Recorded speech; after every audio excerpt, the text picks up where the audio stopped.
Balbino tõi koostöös Imre Kosega ja Gourmet Clubiga turule 3 jäätisest koosneva seeria, kuhu kuulub siis pistaatsiajäätis, Pavlova jäätis ja šokolaadijäätis. Üritus toimus Koplis Arsenali keskuses, Gourmet Clubi kohvikus ja kohal olid ka baleriinid.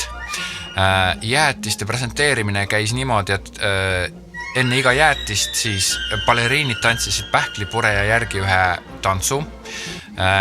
Imre Kose ja Enel Kolk, kes on siis Balbino turundusjuht, rääkisid iga maitse eraldi lahti ja siis sai seda jäätist maitsta. Üritus oli mõeldud blogijatele ja minu meelest see on väga lahe.